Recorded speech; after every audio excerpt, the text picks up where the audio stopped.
Hey, greetings and great day. It is me, Dr. Latisha Webb, and I wanted to get on to really share something that is on my heart. I just really want to talk about what led to, I don't want to say demise, because, my husband and I do, we are together, we are strong, but what was that straw that broke the camel's back in my marriage, where my husband and I got to the point that we were completely almost separated, and it created a domino effect in our marriage. Now, I'm not on this particular video, I'm not going to go into all details of what got us to that point, because it was a lot of things. We know that it's not just one thing that leads to separation or divorce in a marriage. It is more than one thing, but I wanted to really talk to you about speaking divorce into your marriage. Now, I'm not coming from that manifestation perspective. And what I mean by that is there's a philosophy or a school of thought that says you speak what you want in your life. Excuse me. And positive affirmations will bring you what you want. And I believe that that is true to an extent. I believe that it's not just what you speak, because how many of us have spoken negative things, into people's lives and it didn't happen, or people have spoken negative things into our lives and it didn't happen? Or how many of us have said, I'm a millionaire, excuse me, and we are not millionaires, right? So I don't believe that it's just you speak it and then it's going to manifest. I'm a true believer that excuse me, it's about what you believe, what you are thinking and meditating on, what feelings that you allow to take root into your heart, your motives and your intentions, as well as your actions. I believe the culmination and the combination of those things causes things to manifest in the three-dimensional realm. It's not just what you speak. However, I can say that when I said to my husband on 3 different occasions that I wanted a divorce, each time, not only did it plant a seed in his heart, but it continued to plant a seed, because it's like every time I said it, it's like I believed it more and more and more. And then it got to the point that about the 3rd time I said to my husband, I don't want this marriage, I want a divorce, honey. I believed it. And my husband has a hard time, because he was like, baby, you didn't believe it. And I even have some other people who say, oh, you weren't gonna leave your man, you weren't gonna leave him. Yes, I was. Okay, I don't care how much I love him. Where I was at that point in my life, I was ready to roll out. And how I knew that I should not have left, or that it wasn't God's will, because the day I made the decision to leave my husband, I called my best friend, because I knew she would have bought a one-way plane ticket for me to go to where she was at that time. And trust and believe, honey, I would have been on a plane and I would have been living with her and I would have started my life all over. But guess what? The day that I called her, she lost her phone. This never happens. There's never a time that I call her and she does not pick up or does not call me back immediately, especially if she hears something in my voice. So the fact that I called her and she did not call me back for days, that's how I knew that I was not supposed to leave. It wasn't a matter of me just talking junk and really not wanting to leave, because I was there. I was there, okay? on several occasions. And I know some people say, well, if you wanted to leave, you would have left. Yeah, I get that, but I'm also a firm believer that God is in control of my life, and there is a fear of God in me. So just because I did not leave my husband when I said I wanted a divorce does not mean that I did not want to. It does not mean that I was not serious about it. And so I'm saying that sometimes, not in every relationship, but sometimes we get there where we do not want to be in the relationship any longer, and we talk about divorce. Now, some of us who are married, which my husband and I, we didn't really have this conversation, divorce is non-negotiable. You have some married couples, they make that decision from the beginning. We're not getting a divorce. We're not talking about a divorce. We're going to do whatever we need to do. But divorce is a non-negotiable in our marriage, and we're not going there. And so William and I, we just didn't have that conversation. And so, because I came from the fact of, I'm not staying anywhere where I'm not happy. I'll ask God to forgive me and I'll keep it moving. Like that's just where my paradigm is. I just like, God is a forgiver, God is a keeper.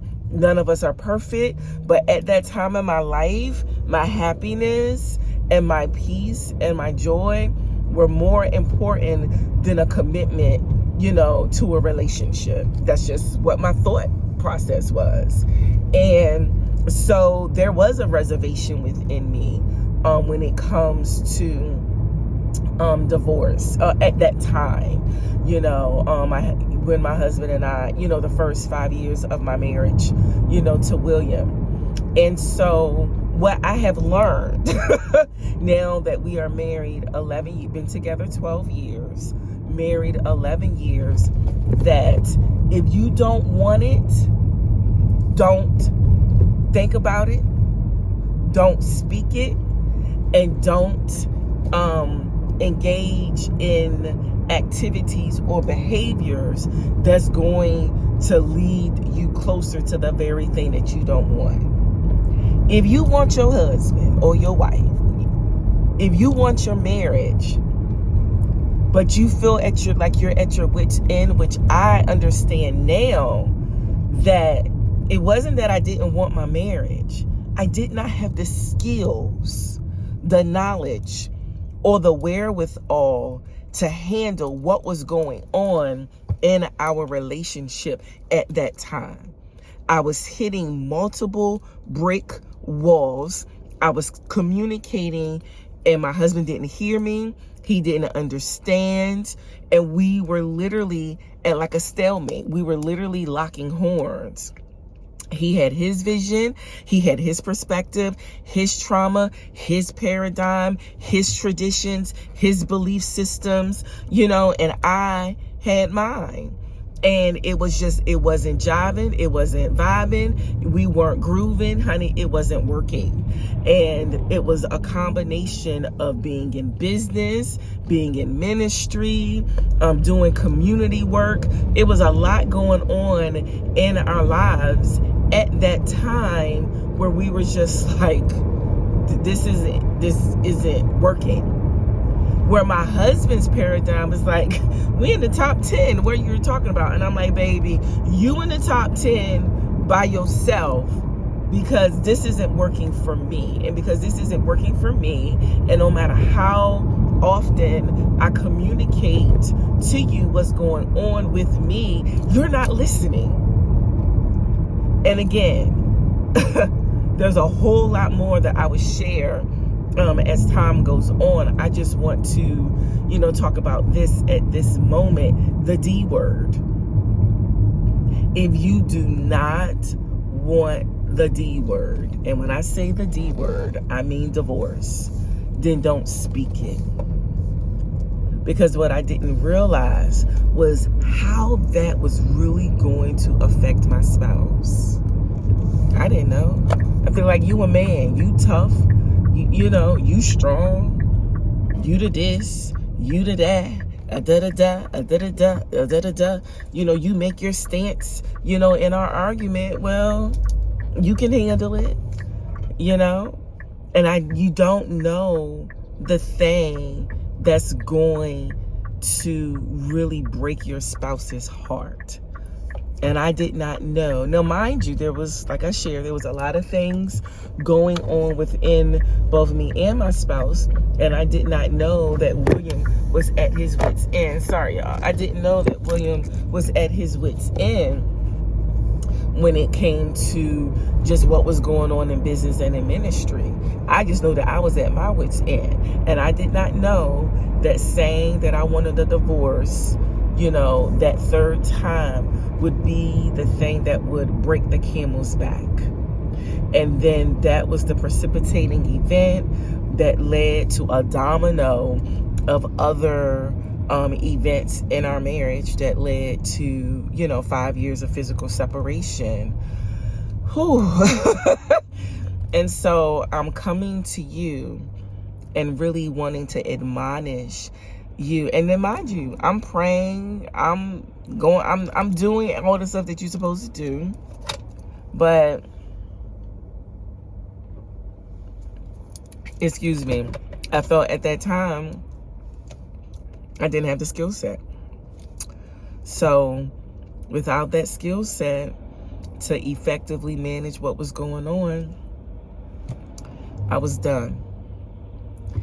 And so you got to recognize when you have crossed a threshold, when you are burnt out, when you need a lifeline, when you need a life jacket.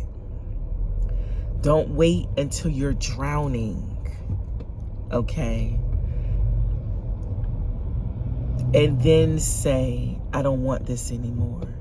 Recognize before then that you need help and that you need support and that you need to find somebody before you get to the point where you're saying that you want a divorce. Not because you don't want your spouse, it's just that you don't know how to fix or manage or dissolve the problem in your marriage because your waters were so muddy and so murky with mire and junk that you don't have the skills or the knowledge or the energy or the desire to clear your sacred waters in your marriage, okay?